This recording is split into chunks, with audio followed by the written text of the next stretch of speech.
ঢাকার দিয়াবাড়ির মাইলস্টোন স্কুলে বিমান দুর্ঘটনার সময় অল্পের জন্য প্রাণে বেঁচে যায় তৃতীয় শ্রেণীর শিক্ষার্থী আসমাউল হোসনা জায়রা। তবে চোখের সামনে আগুনে পুড়ে মৃত্যু হয় তার মা লামিয়া আক্তার সোনিয়ার।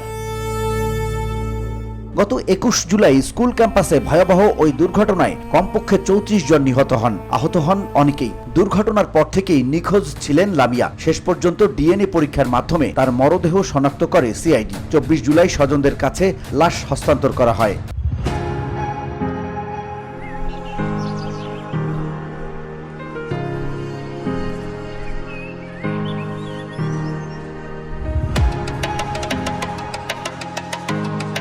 তবে ঘটনার পরই জাইরা বলেছিল তার মাকে খুঁজে কোনো লাভ নেই, কারণ তিনি তার চোখের সামনে আগুনে পুড়ে গেছেন। জাইরার বাবা আমিরুল ইসলাম জনি জানান, ঘটনার দিন তার স্ত্রী সোনিয়া স্কুল থেকে মেয়েকে আনতে গিয়েছিলেন। বিমান দুর্ঘটনার আগে সোনিয়া মেয়েকে একটি ক্লাসশিট ঠিক করাতে একজন শিক্ষকের কাছে পাঠান।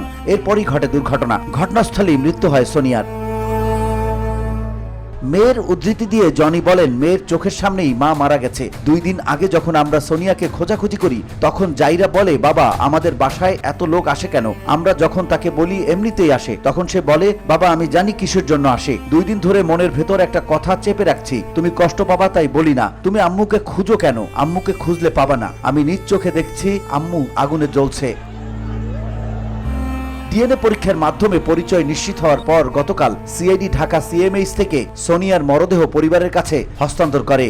পরে রাতেই ঢাকার সাভারের বিরুলিয়া ইউনিয়নের বাগনিবাড়ি এলাকায় পারিবারিক কবরস্থানে সোনিয়াকে দাফন করা হয়। VOD Bangla news desk.